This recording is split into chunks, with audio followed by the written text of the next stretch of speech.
Win, irrespective of what I'm dealing with or what I'm up against. How do I win? It's the text to talk, the takeaway. 1 Kings 19:4. 1 Kings 19:4.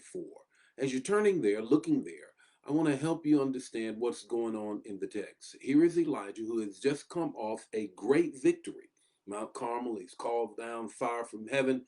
And you know what? And Jezebel says, look, by the end of the day, I'm going to get you, homeboy, because of what you are doing.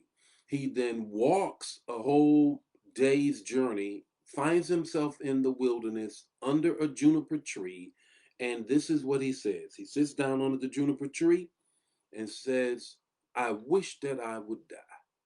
I wish I would die. In other words, you know what? I just came off a tremendous victory. But now that someone is in hot pursuit of me, now, I wish this thing was all over. I want you to be mindful before I get into this. I want you to be mindful. Be mindful after you come off of a great victory. The enemy is always waiting for you. Right after Jesus received the confirmation from God the Father and the dove landing and remaining, saying, This is my beloved Son in whom I am well pleased, then the Spirit moved him into the wilderness. Here is Elijah finding himself in the wilderness. And this morning, let's talk about winning. Wishing won't do it. Wishing won't do it. The first thing that you have to grab a hold of is that you have to know that you must be willing to go beyond the moment. When you find yourself in a situation and it is seeming very difficult and it doesn't seem like you're going to win, you got to move past the moment. Elijah said, enough is enough. I have had it up to here. You cannot remain in the moment that you find yourself in, or you will not win. The second thing is this: you must be willing to work past your fears and the reality that you're in. Now, he was afraid of Jezebel.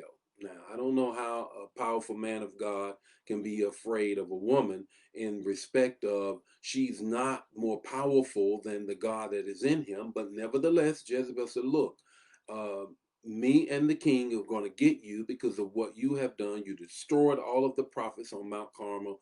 You called them down, fire from heaven, and now I'm totally upset. And then Elijah gets afraid about that, and you have to be willing to move beyond your fears and the reality that you find yourself in if you want to win.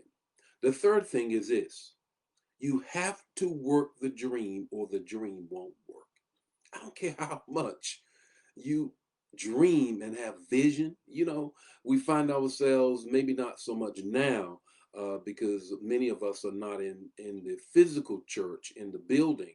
We're at home, but in my church, there are many times when the power of God comes in, the Spirit moves, and there's a prophetic moment, and God begins to speak prophetically, and somebody can speak to you prophetically, but I'm telling you, you have to take that prophetic word that you get beyond the moment that you're in, and you have to work it. You have to work it.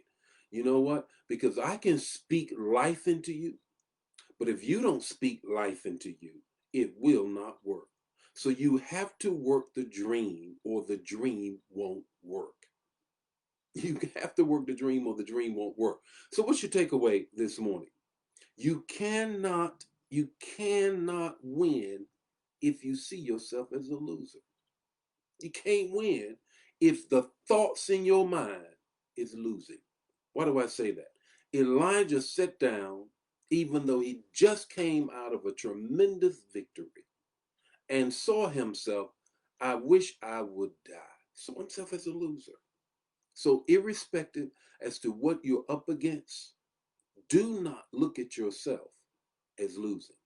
See yourself crossing the finish line with the laurel wreaths placed on your forehead, in your head. See yourself winning. Lord be with you today. May his face shine upon you and give you peace. I'll see you tomorrow morning with more devotion about how do I win? I'm going to win. Share the manna. Share the manna. God bless you. See you tomorrow morning.